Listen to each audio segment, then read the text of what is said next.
घोटाले की अयोध्या कांड की खबर पुरानी हो गई है, मगर बटुकों की भागवत कथा अभी शुरू हुई है। इसीलिए दोहराने की आवश्यकता बनी हुई है, जिसे बिना किसी शक के आजाद भारत का सबसे बड़ा राजनीतिक न्याय घोटाला और इतिहास का पिंडदान कहा जा सकता है।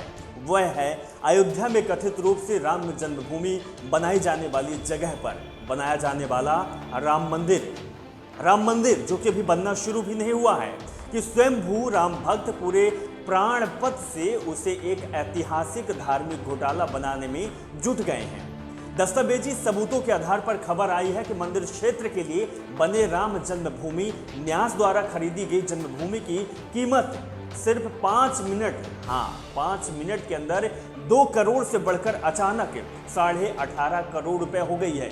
जमीन के दामों में इतनी तेजी यकीनन चमत्कारी है और किसी चमत्कार से कम नहीं है। लेकिन आखिर ये घोटालों का पिंडदान क्यों किया जा रहा है, इस बात को जानने समझने के लिए आपको आगे जाना पड़ेगा। तो चलिए चलते हैं। इतनी तेजी से बढ़ना यकीनन चमत्कारी है। दुनिया में भावों में इतनी जल्दी इतने भारी उछलने की कोई दूसरी मिसाल नहीं है। हम आपको पूरी घटना बताएंगे, लेकिन उससे पहले आपसे एक विनती है कि आप हमारे चैनल को सब्सक्राइब जरूर करें और आपको ये वीडियो पसंद आए और ऐसे ही वीडियो देखने के लिए हमारे चैनल से जुड़े रहिए और इस वीडियो को अपने दोस्तों और साथियों तक जरूर पहुंचाएं। तो हम बात करते हैं और घटना के बारे में आपको बताते हैं।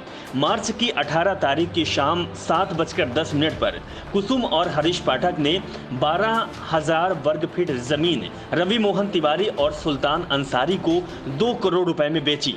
इस सौदे की गवाह बने अयोध्या के महापौर और पक्के स्वयंसेवक ऋषिकेश उपाध्याय और कोई अनिल मिश्रा हैं। सौदे पर की गई दस्तावेजों की स्याही अभी ढंग से सूखी ही नहीं थी कि इसी मार्च यानी कि 18 मार्च को शाम ठीक 5 बजे के जमीन को राम मोहन तिवारी और सुल्तान अंसारी ने राम जन्मभूमि ट्रस्ट को 18 करोड़ 50 लाख में बेच दिया। इसके भी गवाह वही दोनों थे। इतनी तेजी रफ्तार से इतने सारे नोट किसी एटीएम से निकलना तो दूर रहा, 5 मिनट में इतनी करेंसी तो बैंक नोट छापने वाली आधुनिकतम मशीन भी नहीं छाप सकती। सोचिए कि 2 मिनट में और 5 मिनट में कैसे खेल हो जाता है।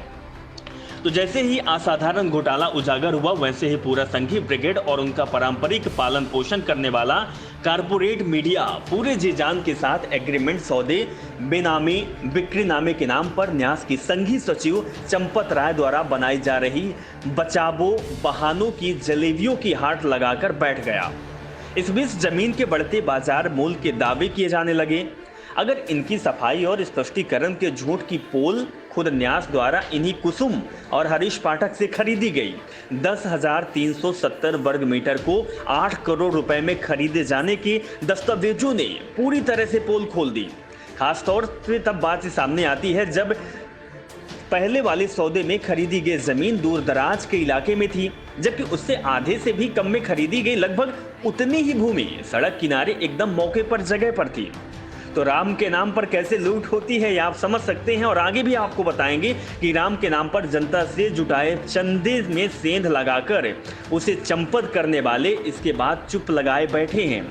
बहुत मुमकिन है कि अगले किसी ज्यादा बड़े दांव के सौदे पर रहे होंगे। इसी बीच यह भी दावा किया गया कि मंदिर मस्जिद बैर कराते मेल कराता घोटाला। जी हाँ, मंदिर मस्जिद बैर कराते मेल कराता घोटाला। और इसकी मिसाल पेश करने वाले तिवारी और अंसारी ने जो जमीन राम जन्मभूमि न्यास को बेची, वह दरअसल वक्फ की संपत्ति है। हिंदू मुस्लिम बहुत होता है, लेकिन जब घोटाला करना होता है तो कैसे एक हो जाते हैं, यह आप खुद समझिए। मतलब यह है कि भाई लोगों को जिसे बेचने का है उन्हें कोई अधिकार ही नहीं है, फिर भी वो जमीन बेच मारी। यूं तो छल अनंत घोटाला अनंता, यह भी बात आपने सुनी होगी। इस संघ गिरोह के इस तरह के कारनामों के पोथी पत्राएं भारी पड़ी है, लेकिन शंकालू से शंकालू लोगों को भी लगता है कि ताबूत से राफेल तक बैंक बेचने से सारी सार्वजनिक संपत्ति का भट्ठा बिठाकर देश को चूना लगाने जैसे भले जो भी अपकर्म कर ले, लेकिन कम से कम राम के नाम पर घोटाला तो नहीं करेंगे। ऐसा हम भी समझते हैं और आप भी समझते हैं, मगर बंधुओं ने उन्हें भी गलत साबित कर दिया और राम की लोकप्रियता के जनक गोस्वामी तुलसीदास की चौपाई जो हम आपको बताएंगे, पंचक भगत कहाई राम के किंकर कंचन को है काम के, तिन्हु मह प्रथम रेख जग मोरी, धींग धर्म ध्वज धंधक धोरी। जो खुद को राम के भक्त कहलाकर लोगों को ठगते हैं, जो धन क्रोध और काम के गुलाम हैं और जो धींगी धींगी करने वाले, धर्म की झूठी ध्वजा फहराने वाले, दंभी और कपट के धंधों को बोझ ढोने वाले हैं, संसार के ऐसे लोगों में सबसे पहले मेरी गिनती है। ये किसकी है? राम भक्तों की गिनती है, जो तो खुद ही चरितार्थ कर दिया है। अब दिक्कत ये है कि घपलों, घोटालों और अमानत में खयानत का अंत नहीं, आरंभ है लेकिन अंत नहीं। राम मंदिर के नाम पर श्रद्धालु जनता को धर्म से और असहमत जनता को दूसरे तरीकों से डराकर वसूली की गई रकम बेहद विराट है। जिलों जिलों में उगाए गए इस चंदे में स्थानीय भाई साहबों द्वारा अपना हिस्सा दबा लिए जाने के बावजूद राम जन्मभूमि न्यास के स्टेट बैंक ऑफ इंडिया के बैंक खाते में 31 मार्च 2021 तक 5457 करोड़ रुपए से ऊपर जमा किया। यह रकम भव्य राम मंदिर और उसके साथ पूरा कॉम्प्लेक्स बनाए जाने की कुल अनुमानित लागत से 4 गुना ज्यादा है, मगर पैसों का आना रुका नहीं। अप्रैल से जून के बीच बाद कितने हजार करोड़ और आए, इसकी जानकारी सामने आना अभी बाकी है। लिहाजा राम का नाम बदनाम करने की अभी अपार संभावनाएं बची हुई है। तो राम जन्मभूमि और राम मंदिर के नाम पर कितनी उगाही हुई, किस तरीके से इसका घपला किया गया, कितना घोटाला हुआ, ये आप समझ सकते हैं। ये बात उन्हीं राम भक्तों की है जो लगातार ये दुहाई देते हैं, ये बात कहते हैं कि राम के नाम पर हम 1 रुपए भी नहीं खाएंगे। सोचिए 5 मिनट के अंदर कितना बड़ा घोटाला हो जाता है। ये है राम भक्त की कल्पना और ये है राम भक्त का चमत्कार, जो से किसी से छिपा भी नहीं है। और अब तो सीना ठोक के कहते हैं कि हम राम भक्त हैं और हम ऐसा काम करेंगे ही, क्योंकि ये काम चमत्कारी है।